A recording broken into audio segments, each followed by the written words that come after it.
Assalamualaikum warahmatullahi wabarakatuh. Salam sehat. Saya Dr. Mia Elhitsi, spesialis paru. Saya mewakili Perhimpunan Dokter Paru Indonesia untuk memberikan paparan. Paparan saya kali ini berjudul Pengenalan Dini Tanda Gawat Napas dan Tata Laksana Rujukan bagi kasus COVID-19 dengan isolasi mandiri. Berikut adalah pokok bahasan. Ada 3 hal yang akan saya paparkan. Yang pertama tentang tata laksana COVID-19 berdasarkan derajat keparahan. Yang kedua tentang pengendalian dini tanda gawat napas. Dan yang ketiga adalah kriteria dan tata laksana rujukan bagi kasus COVID-19. Kita tahu bahwa COVID-19 ini terdapat beberapa derajat keparahan. Ya. Yang pertama tanpa gejala, kemudian gejala ringan, gejala sedang, berat dan kritis. Ya, kita tahu bahwa beberapa hal yang menyebabkan klasifikasi ini ya pada gejala COVID ringan adalah COVID yang tanpa pneumonia atau tanpa hipoksemia. Hipoksemia adalah kekurangan oksigen dalam darah ya. Biasanya pada gejala ringan terdapat demam, batuk dan gejala tidak spesifik lainnya. Sedangkan pada gejala sedang ya terdapat tanda-tanda pneumonia ya atau pneumonia yang bisa berat, sedang, namun saturasi oksigennya itu lebih dari 93%. Nah, untuk COVID yang berat itu tanda klinisnya dapat berupa laju pernapasan yang cepat ya, lebih dari 30 kali per menit, kemudian disertai dengan distres pernapasan yang berat dengan saturasi oksigen kurang dari 93% udara ruang. Sedangkan untuk yang kritis, pasien dengan ARDS ya atau acute respiratory distress syndrome dengan sepsis maupun dengan shock sepsis. Ya, berikut adalah bagaimana kita mengklasifikasikan pasien ketika pasien datang pertama kali ke kita ya. Berobat ya. Kita harus lihat dulu apakah pasiennya dalam keadaan berat. Keadaan berat itu seperti apa? Yang pertama, frekuensi napasnya cepat ya, lebih dari 30 kali per menit. Atau saturasi oksigen dengan udara ruang itu kurang dari 93% ya. Bila demikian, maka pasien diklasifikasikan sebagai derajat berat atau kritis yang tentunya harus langsung dirawat inap. Namun bila tidak, maka kita harus deteksi apakah pada pasien ini terdapat pneumonia atau tidak.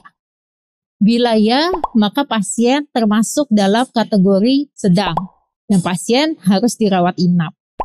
Namun bila tidak terdapat pneumonia, maka pasien diklasifikasikan sebagai kategori ringan dan pasien dapat dilakukan isolasi mandiri. Tentunya nanti diberikan obat-obat simptomatis dan suportif.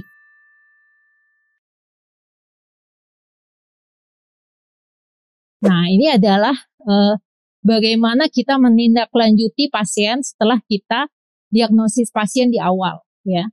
Untuk tanpa gejala atau pasien dengan gejala ringan, maka pasien dapat dilakukan isolasi mandiri di rumah. Sedangkan untuk pasien gejala sedang dan berat, kita harus melakukan rawat inap bagi pasien.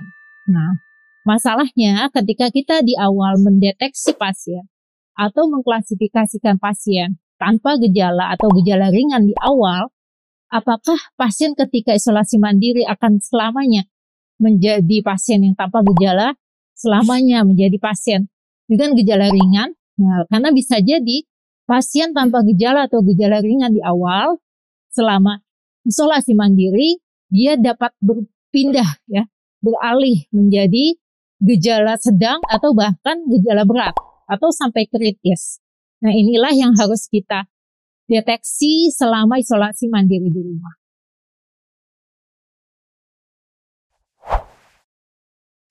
Kita lihat di perjalanan penyakit COVID-19,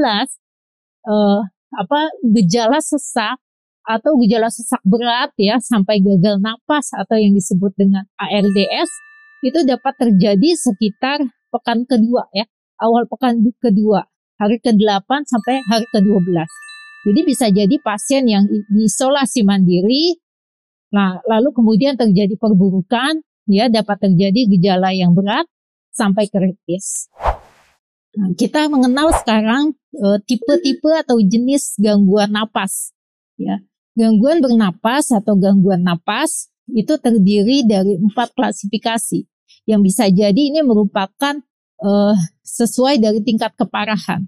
Ya, yang pertama adalah kendala napas, yang kedua adalah insufisiensi napas, yang ketiga gawat napas, dan yang paling ujung ya, yang paling terminal untuk gangguan napas adalah gagal napas. Nah, untuk paparan saya kali ini bagaimana kita bisa fokus untuk mendeteksi gawat napas. Ya, jangan sampai kita temukan pasien sudah dalam gangguan napas yang terminal, yakni gagal napas. Begitu. Gawat napas didefinisikan sebagai peningkatan atau perburukan usaha napas yang terlihat dari penampakan klinis. Ya, jadi mengenal gawat napas itu cukup mengenal dari penampakan klinisnya saja. Ini harusnya mudah dan bisa kita lakukan di pelayanan perifer ya, di pelayanan klinis sehari-hari gitu. Jadi tidak memerlukan pemeriksaan tambahan seperti laboratorium darah maupun fototoraks. Nah, sekarang sebelum mengenal gawat napas, kita ingatkan kembali tentang definisi gagal napas. Gagal napas terjadi jika terjadi gangguan pertukaran oksigen dan karbon dioksida, sehingga mengganggu proses metabolisme. Jadi gagal napas ditandai dengan hipoksemia dengan atau tanpa hiperkarbia atau peningkatan karbon dioksida. Gagal napas dibagi menjadi 2, tipe 1 yakni tipe hipoksemik maupun tipe 2 tipe hiperkapnik. Ya, pada gagal napas tipe 1 biasanya terjadi karena kegagalan oksigenisasi. Ya. Yang gagal napas tipe 2 biasanya terjadi akibat kegagalan dari ventilasi.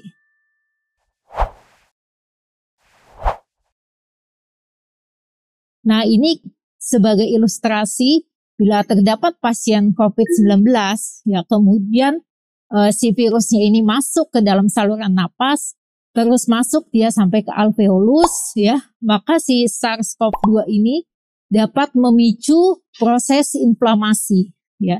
Inflamasi baik inflamasi innate maupun inflamasi seluler. Kita lihat di sini inflamasi yang berlebih dapat menimbulkan reaksi-reaksi yang tidak menguntungkan ya.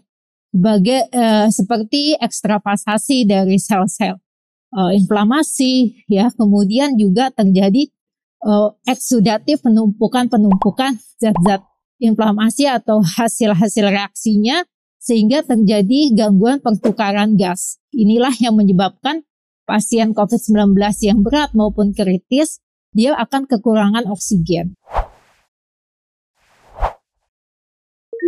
Nah, manifestasi gagal napas itu seperti apa? Ya, bisa jadi dari awal dia terjadi perubahan status mental. Yang kedua, terjadi peningkatan usaha bernapas. Ya, peningkatan usaha bernapas ini dapat kita lihat dari laju napas yang meningkat.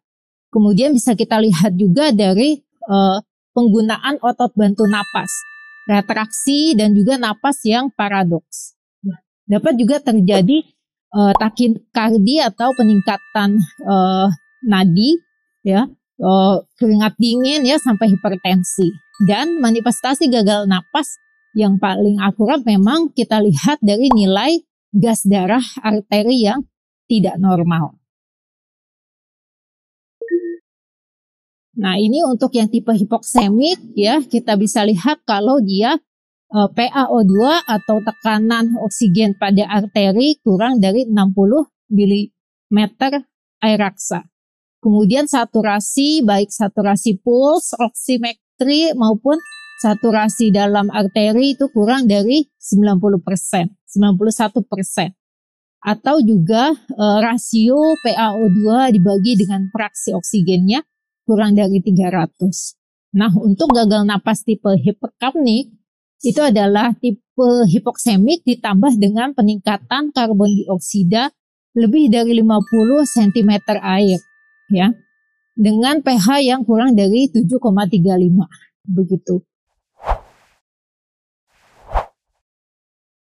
Nah, jadi intinya ya, pasien dengan kendala napas atau insufisiensi napas di awal dapat terjadi perburukan berupa gawat napas dan juga bisa terjadi perburukan lebih buruk lagi, yakni gagal napas. Oleh karenanya, kami mengingatkan sejawat semua untuk dapat mendeteksi pasien dengan gawat napas, ya, dengan memerhatikan klinis dari pasien, ya, terutama pasien yang sedang isolasi mandiri. Jadi pasien dengan isolasi mandiri pun kita harus melakukan pemantauan, yang tentunya teknisnya akan bergantung dari kesiapan fasilitas dari masing-masing pelayanan kesehatan. Ini merupakan bukti-bukti klinis ya tentang bagaimana kondisi klinis tertentu itu dapat mempengaruhi prognosis pasien atau bahkan mortalitas pasien, ya. Pada suatu studi dikatakan bila laju napas itu sekitar 25 sampai 29 kali per menit, maka akan meningkatkan mortalitas sebanyak 21%. Sedangkan bila frekuensi napas atau laju napas yang lebih dari 27 kali per menit, bahkan dapat menjadi prediktor penting dalam henti jantung, ya. Oleh karena itu kita juga jangan lupa untuk menilai pasien, ya. Bagaimana penampakan pasien? Adakah cemas, gelisah, agitasi, ya, atau sianosis, ya, kebiruan, ya, dan tanda-tanda sesak lainnya. Usaha dan frekuensi napas juga perlu kita hitung dengan benar, ya. Frekuensi napas itu dihitungnya dalam 1 menit, ya. Jangan kita hitung misalkan 20 detik kemudian kita kalikan 3, ya. Tapi kita betul hitung dalam 1 menit. Kemudian kita lihat apakah pasien terdapat usaha napas yang berlebih, ya. Apakah pasien menggunakan otot-otot bantu napas? Apakah pasien bisa berbicara dengan lancar atau bicaranya terpatah-patah karena sesaknya? Bagaimana dengan retraksi sternal pasien dan juga supraklavikula? Apakah ada di situ? Bila iya, berarti pasien memang terdapat peningkatan usaha napas. Kemudian juga jangan lupa kita lakukan auskultasi paru, ya. Apakah ada suara napas tambahan? Apakah ada suara napas yang tidak normal? Misalkan terdapat stridor, berarti pasien memang ada gangguan saluran napas atas, demikian, ya. Nah, berikut adalah contoh, ya, nilai atau skala observasi sesak gawat napas, ya. Kita bisa lihat di sini parameternya mudah sekali kita nilai dan memang berangkat dari penilaian klinis, ya. Yang pertama contohnya adalah peningkatan frekuensi napas, frekuensi jantung, ya, atau heart rate. Kita lihat, ya. Bila dia kurang dari 90 kali per menit maka nilainya 0. Namun bila 90 sampai 100 nilainya 1. Dan bila terjadi takikardi lebih dari 110 kali per menit maka nilainya 2. Demikian juga kita dapat menilai untuk parameter yang lain seperti frekuensi napas, ya, apakah pasien ada tanda kelelahan dalam bernapas, ya. Kemudian apakah terdapat napas yang paradoks, apakah terdapat penggunaan otot bantu napas dan lain sebagainya. Untuk ini dapat dilakukan penilaian, kemudian kita lihat skornya. Nah, ini ya skor totalnya. Bila nilai skor total dari skala ini 0 sampai 2, maka pasien tanpa gawat napas. Bila nilainya 3 sampai 4, maka pasien terklasifikasi sebagai gawat napas ringan. Untuk yang nilainya 4 sampai 6, gawat napas sedang, dan bila lebih dari 7, maka pasien terkategori sebagai gawat napas berat atau bahkan sudah gagal napas bila dilakukan pemeriksaan laboratorium. Nah, untuk gawat napas sedang dan berat atau tanpa gawat napas tapi saturasinya kurang dari 94%, maka pasien perlu dirujuk.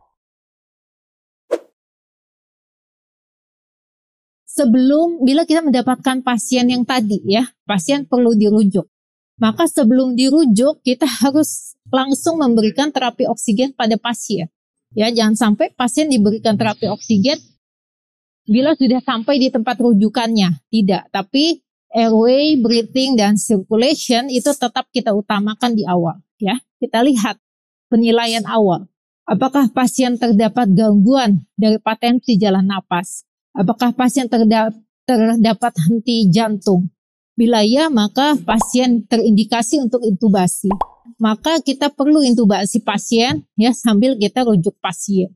Bila tidak, maka kita lihat apakah pasien termasuk pada distress pernapasan yang berat. Misalkan laju napasnya lebih dari 30, saturasinya kurang dari 94 gitu.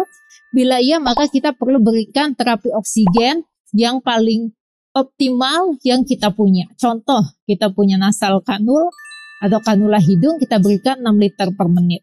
Bila kita mempunyai masker tanpa hirup ulang misalkan, kita berikan 15 liter per menit. Kemudian kita lakukan penilaian minimal 30 menit dalam 1 jam pertama. Setelah itu kita nilai setiap jamnya. Ya. Bila terjadi perbaikan maka kita pertahankan. Bila tidak maka pasien sebenarnya memerlukan terapi oksigen lainnya yang lebih advance atau ventilasi, bantuan ventilasi.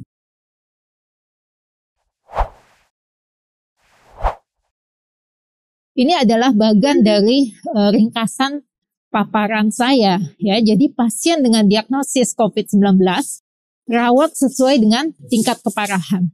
Kemudian pada pasien yang terkategori untuk ringan atau tanpa gejala silahkan dilakukan isolasi mandiri. Namun pada isolasi mandiri pantau teknisnya sesuai dengan tadi saya bilang ya, fasilitas dan kemampuan dari masing-masing pelayanan kesehatan. Kemudian rujuk bila memenuhi kriteria. Dan terapi oksigen diberikan bersamaan dengan kita melakukan transport pasien. Setelah itu baru selesai pemantauan.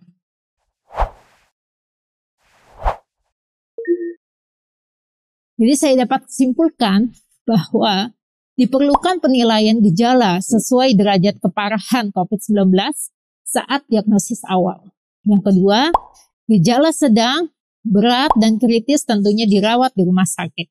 Pasien dengan isolasi mandiri dengan gawat napas sedang, berat, atau gawat napas ringan dengan saturasi oksigen di bawah 94% selama pemantauan isolasi mandiri maka perlu dirujuk.